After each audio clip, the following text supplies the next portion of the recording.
Tumbuhan telah sejak lama dijadikan sebagai bahan obat-obatan. Masyarakat Cina dan Mesir kuno telah mencatat bahwa tumbuhan telah dijadikan obat pada awal 3000 tahun sebelum Masehi.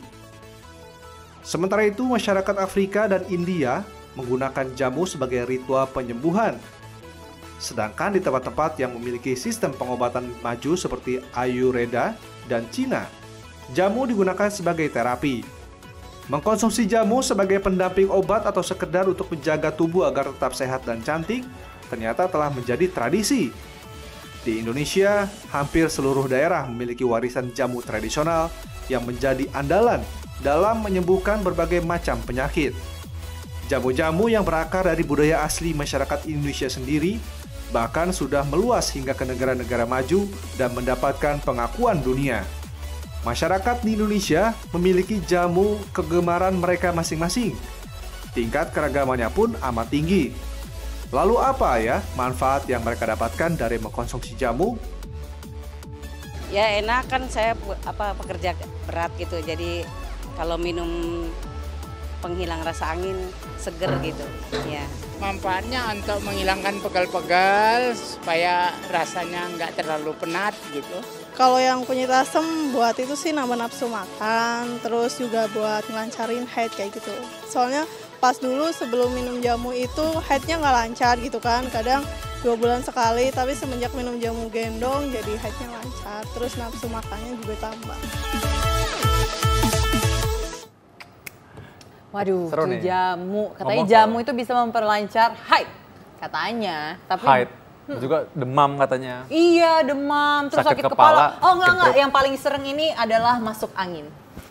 Katanya juga jamu ini kita bisa katakan sebagai mujizat masa lalu ya. Di tradisi turun-temurun. Iya, betul. Karena Apalagi banyak kalau yang di bisa disembuhin. Indonesia. Bener, di Indonesia siapa sih yang nggak tahu jamu kan? Saya tahu. Saya sering minum, apalagi kalau beras kencur tuh kalau aku suka banget. Oh, itu apa manfaatnya tuh beras kencur itu? Nggak tahu, kalau gitu buat kita tanya aja langsung kali ya. Langsung Dokter Lonahan sudah menunggu di sana. Dokter Lonahan spesialis farmakologi klinik. Oh, jadi ternyata dokternya di sini. Dari tadi nungguin ya, udah bosan ya nungguin ya. Dokter Lona menjadi ini Bawa jamu sekarang ya? jualan Oh, jamu. Ini nih. Itu cara minum jamu yang bener begini ya. Lihat cara minumnya. Cara pegang Cara pegangnya gelasnya, gini ya. pegang Oh, gelasnya gini. gimana? Coba bagaimana? Biar tetap cantik Nah, ya. gini. Kalau perempuan gini. Keren banget ya. Ini jamu masa depan nih ya. Oke. Ini Nah, jamu apa ya? Dokter Lona, nih asal usulnya jamu nih gimana dok? Gini, jadi sebelum kita membahas lebih jauh tentang jamu dan manfaatnya, kita samakan persepsi dulu. Jadi obat tradisional di Indonesia tuh dibagi menjadi 3 golongan, dok. Ada jamu, ada obat herbal terstandar, ada fitofarmaka. Nah dokter, katanya kita langsung aja nih balik ke jamu ya. Katanya kalau fakta mitos yang beredar nih ya pemirsa ya, katanya jamu ini dapat menyembuhkan berbagai penyakit. Ini fakta atau mitos? Jamu dapat menyembuhkan berbagai penyakit, fakta. Bahkan, Oh iya? bahkan sudah ada Permenkes nomor 6 tahun 2016 tuh kita sudah punya daftar obat herbal atau tanaman obat asli Indonesia. Tapi tentunya bukan sebagai terapi utama, sifatnya adalah suplementasi. Jadi ini suplementasi berarti dia membantu terapi utama yang diberikan yang seharusnya ya. Nah, Oh, Betul sekali. dokter, kan misalnya kalau kita ngomongin jamu nih, katanya kalau jamu ini kan ada yang manis dan pahit. Itu sama khasiatnya sama nggak sih dokter? Atau lebih bagus yang pahit? Karena kan kalau mungkin yang manis itu ada banyak gulanya lah atau apalah itu ya kan? ya sama lah Dit, kayak hidup Dit, ada yang manis, ada yang pahit Dit. ya. Tapi bagusan mana dokter? Kalau maunya yang manis aja. Oh iya. Jadi yang menentukan khasiat itu bukan rasanya manis atau pahit, tetapi kandungan zat aktif yang ada di tanaman obat tersebut yang akan dijadikan jamu. Nah, kalau rasa itu variatif. Yang manis ada manfaatnya, yang pahit juga ada manfaatnya. Tidak seperti hidup. Nah, itu makanya Dit. Boleh. Coba nyobain dulu Dit, mau nggak mau Dit? Nggak mau. Paling suka minum beginian, coba cium baunya. Aku cium baunya, Dita minum. Baunya. Enak. Oh iya enak bener. Enak, ini baunya. Enak baunya, tapi belum tentu enak baunya. diminum. Tapi Coba, terus terang, dokter. Baunya kayak bau ada mentolnya, bener kayak obat batuk gitu.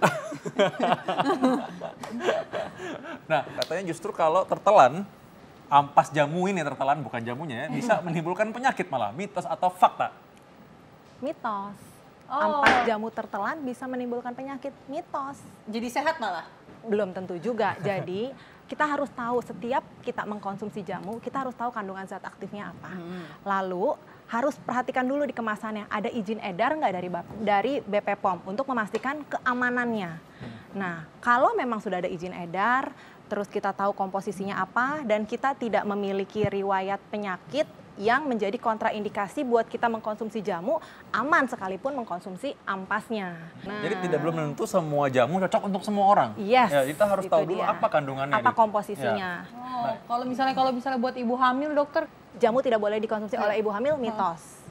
Oke. Gitu. Karena jamu yang mengandung jahe itu dapat digunakan untuk tata laksana mual dan muntah pada wanita hamil. Iya tuh biasanya dokter. Nah, pada trimester pertama atau kehamilan bulan-bulan pertama kan biasanya si perempuan tuh akan mengeluh mual dan muntah, boleh mengkonsumsi jamu yang mengandung jahe.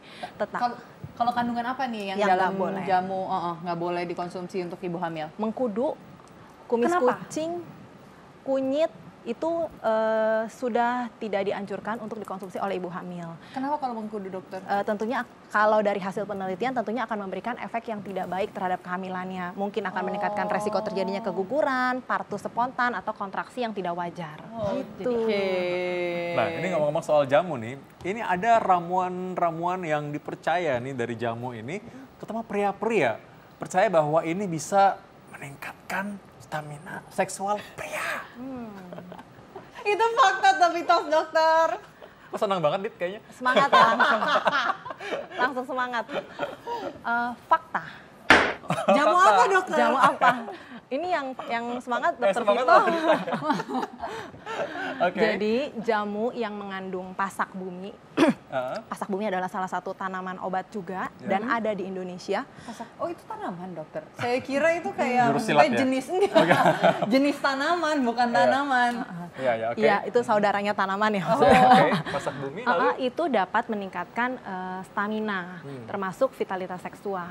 Karena zat aktif yang terkandung di tanaman pasak bumi itu dapat menstimulasi produksi testosteron. Testosteron itu adalah hormon Kegagahan yang pria. Yes. Langsung Nah, juga. tapi sekali lagi harus tahu dulu sebenarnya masalahnya apa. Kalau yang Iya. dibilang dengan namanya nih stamina berkurang nih bener nggak masalahnya itu? Karena Betul. ada hal lain yang bisa menyebabkan seperti itu. Jadi jangan sembarangan mengobati diri sendiri dengan jamu itu ya. Betul sekali. Nah, Harus dikonsultasikan dulu dengan tenaga medis yang kompeten, harus tahu riwayat alergi, riwayat penyakit yang diderita oleh orang yang mengkonsumsi jamu, dan riwayat obat-obatan. nah gitu, Dit. Jadi abis ini jangan langsung beli pasak bumi. Nggak, saya. Oke, lanjut. Tapi sebelum fakta mitos berikutnya ini, tapi ternyata tuh bukan orang Indonesia aja nih ya yang mengkonsumsi jamu yang atau obat herbal. Ternyata atlet dan artis dunia luar, artis dan atlet dari mancanegara semuanya itu juga mengkonsumsi. Yuk kita saksikan.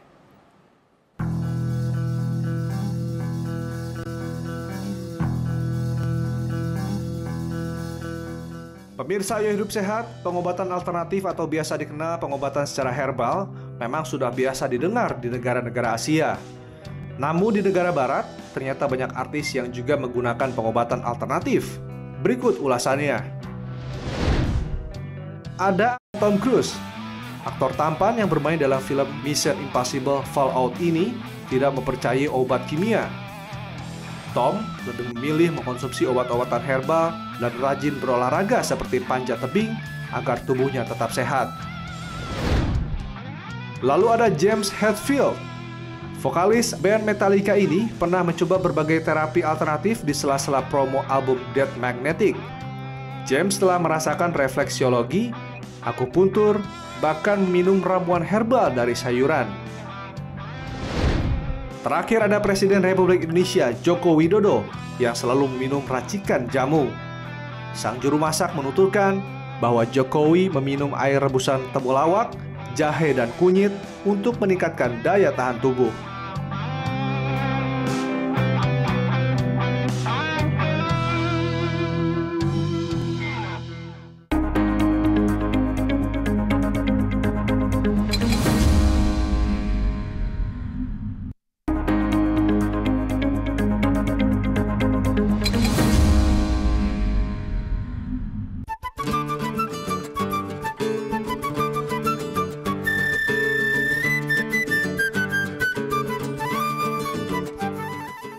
Obat tradisional atau herbal sering dikonsumsi untuk meningkatkan daya tahan tubuh. World Health Organization atau WHO mendefinisikan obat tradisional sebagai obat asli suatu negara yang digunakan secara turun-temurun. Obat tradisional ini harus memenuhi kriteria sudah digunakan minimal 3 generasi dan telah terbukti aman dan bermanfaat. Berikut ini tim Ayo Hidup Sehat merangkum negara dengan pengobatan tradisional di dunia. Negara Tiongkok, WHO mencatat 30-50% konsumsi kesehatan masyarakat Cina adalah ramuan herbal. Sejak 5.000 tahun silam, nenek moyang bangsa Cina meramu obat untuk mengatasi berbagai penyakit seperti gangguan pencernaan, pernapasan, dan sistem reproduksi. Ramuan herbal ini ditulis dalam kitab-kitab kuno, yakni Huangdi Neijing atau Kitab Kaisar Kuno. Dari kitab-kitab inilah, Cina mengembangkan obat herbalnya ke seluruh penjuru dunia. Negara lainnya ada India. Sejak tahun 1000 sebelum Masehi, di India sudah mengenal ilmu tentang kehidupan atau Ayurveda, yang merupakan sistem kedokteran untuk mendiagnosis serta mengobati berbagai penyakit. Ayurveda mementingkan konsep keseimbangan energi, kesatuan tubuh, dan pikiran hingga roh. Negara Korea juga menggunakan sistem pengobatan tradisional di negeri ginseng ini, yang dikenal dengan nama Korean Oriental Medicine, atau lebih populer dengan sebutan Hangbang.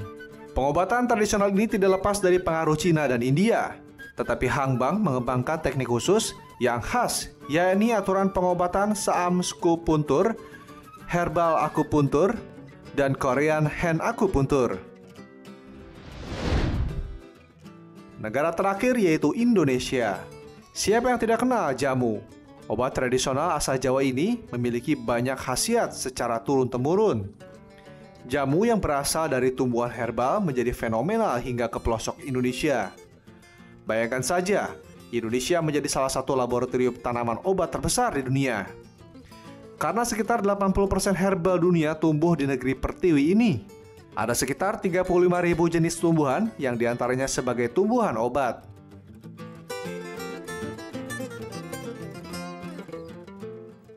Wah, tadi ada yang terkenal tuh kalau di Indonesia tuh mbak-mbak jamu. Mbak atau mbok sih? Mbok jamu. Tapi kenapa nggak ada mas-mas jamu ya? Ya, nggak ada. Biasanya yang jual pasti cewek supaya dibeli soalnya. Nah, balik lagi soal jamu nih, Dit ya.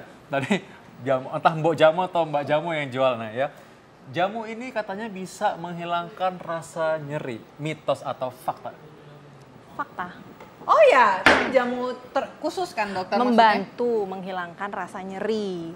Sudah ada penelitiannya, salah satu tanaman obat yang bisa dijadikan jamu yang punya manfaat analgetik adalah itu sambiloto.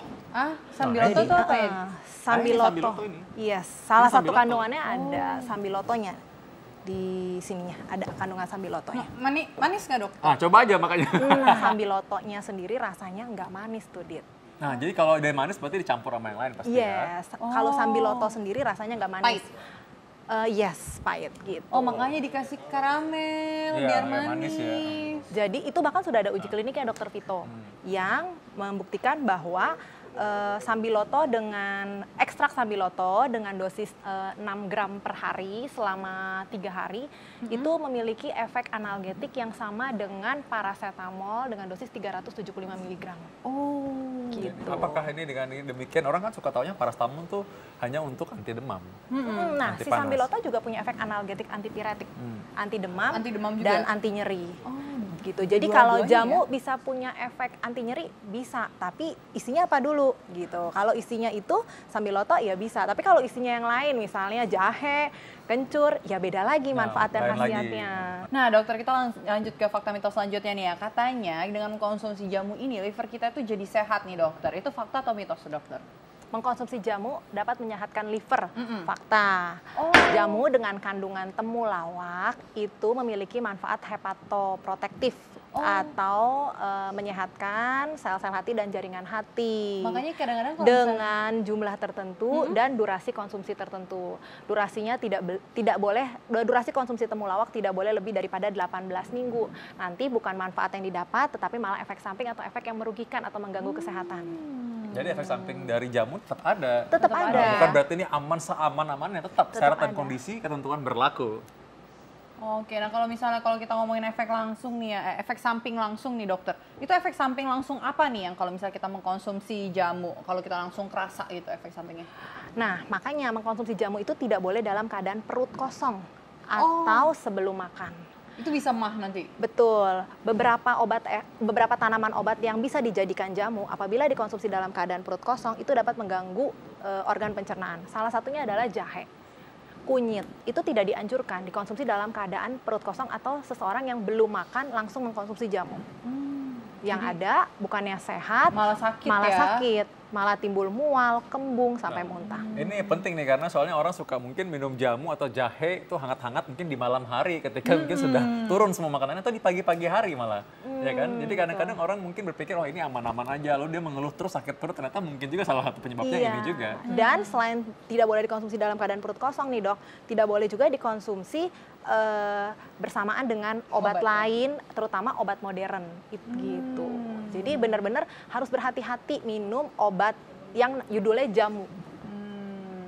Nah, ini kan ada yang kita sebut dengan jamu pahit dan jamu manis ya. Tadi seperti udah dibilang manis dan pahit. Kadang-kadang orang pikir tuh pahit itu yang berefek malah. Jadi makin pahit, makin tinggi efeknya nih.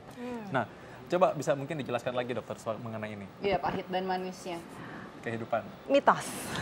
Jadi bukan berarti jamu semakin pahit semakin berkhasiat atau semakin manis semakin tidak berkhasiat, bukan. Khasiat jamu ditentukan oleh komposisinya, oleh kandungan zat aktif yang ada di dalamnya. Gitu. Jadi bisa saja jamu yang manis lebih berkhasiat untuk penyakit tertentu dan jamu pahit juga lebih berkhasiat untuk penyakit tertentu. Oke dokter, nah kalau gitu kita langsung aja nih ya tipsnya dokter buat pemirsa hidup sehat yang bisa mengonsumsi jamu ini secara optimal. Oke, yang pertama mengkonsumsi jamu tidak boleh dalam keadaan perut kosong atau sebelum makan. Tidak boleh dengan durasi yang terlalu lama. Maksudnya durasi terlalu lama itu gimana? Minum jamu secara terus-terusan sampai yang bertahun-tahun. setiap hari bertahun-tahun iya, gitu ya. Contoh saja temulawak yang boleh dikatakan aman maksimal 18 minggu. Itu aja 18 Terus minggu ya? tidak boleh dengan dosis yang berlebihan. Kalau selang-seling boleh dok ya tapi ya. Misalkan temulawaknya sekarang nih dua hari, lalu mungkin 2 minggu lagi deh minum lagi kan beda-beda. Itu beda-beda. Khasiatnya itu nggak apa-apa ya. Kalau tiap hari terus-terusan dengan dosis melebihi dosis anjuran itu tidak dianjurkan.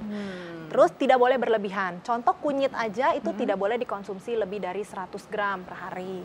Jadi memang minum obat apapun termasuk jamu tidak boleh berlebihan, tidak boleh terlalu lama. Dan satu lagi untuk jamu jangan dikonsumsi bersamaan dengan obat lain. Atau terutama obat modern karena kemungkinan ada interaksi obat antara si zat aktif yang ada di jamu dengan obat modern. Dan ini bisa memperbesar efek sampingnya. Betul. Atau malah justru mengurangi efek bagus yang pengen didapatkan ya. Ya baik, terima kasih dokter Lona. Penjelasannya sangat luar biasa mengenai jamu ini. Nggak terasa ya udah 60 menit kita ngomongin tentang jamu, terus tadi kecombrang ya kan. Nah buat yang telat-telat nih nontonnya gimana nih dokter? Nah kita bisa saksikan resumenya di halaman fifa.co.id. Jangan lupa terus saksikan Ayo Hidup Sehat dari Senin sampai Jumat pukul 13 sampai pukul 14. Saya Dr. Vito Damai. Saya Dita Fakrana. Indonesia, Ayo Hidup Sehat.